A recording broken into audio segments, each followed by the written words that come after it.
So full testimony.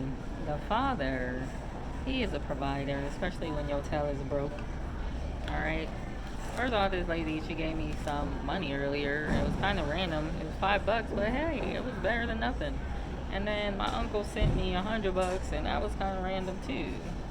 So that was the father providing for me. I also want to share this because I had it in my mind that I want to make some spray for the homeless folks. Now it kind of slipped my mind, and then one night this girl was like, "I want some lavender spray for mosquitoes." And I'm like, "How do you even know about lavender spray? I thought that was only me."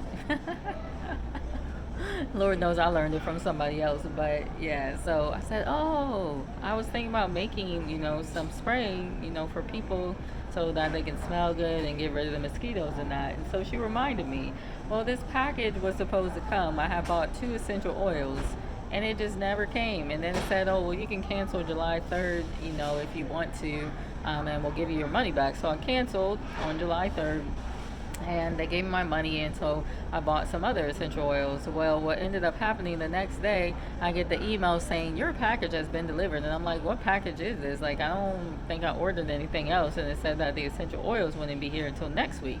So I checked it out, and it was the package that was never delivered and canceled. So basically, I was able to use those essential oils to make the homeless some mosquito repellents, and they loved it. They loved it because, I put some other essential oils, frankincense, myrrh. This recent one I did with lemongrass, basil, lavender, sweet orange, and so it was quite manly smelling. But some of the ladies liked it anyway. And they said that it works. Yeah, well, lemongrass, frankincense, and lavender, all three of those are mosquito repellents. Typically, if I'm using mosquito repellent, I'll usually use lemongrass and lavender. But I started thinking, well, maybe I can make some perfume. And then the father started to give me, visions of what to make and what to put in it.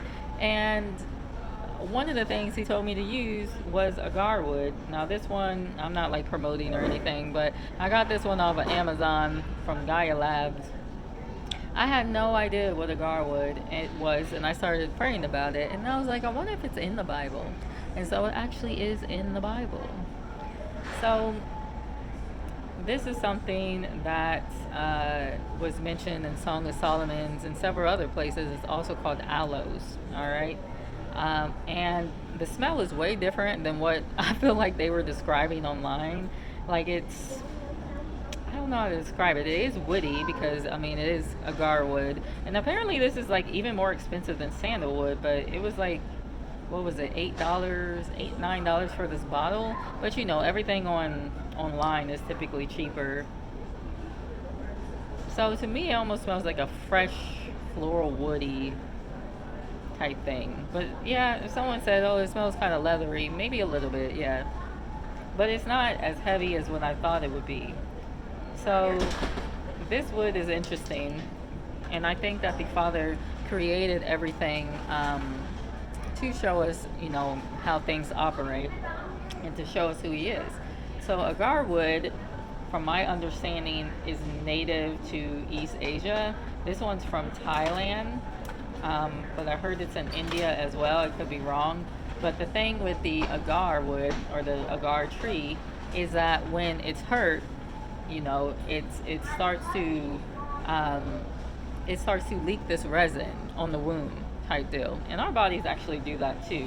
When we get cut, then there's something that comes out of our skin and literally goes to patch up, the wound. And so I think if this is the same idea with the agar wood, but I don't know, it just reminds me of like bleeding heart, which is also called calamus.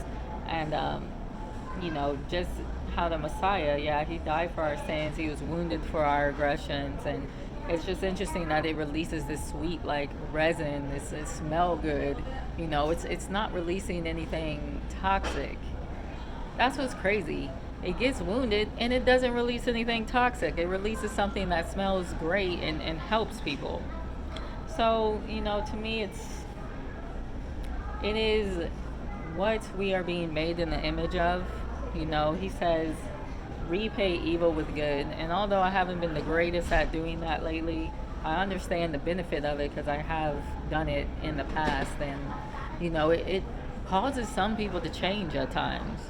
They see how good you're being to them, then they sometimes don't want to be evil to you anymore, and they sometimes want to change. So I just think this is really cool addition to this perfume that the Father is going to have me make. And all blessings to the Most High for who He is, for being a provider and giving us understanding and wisdom.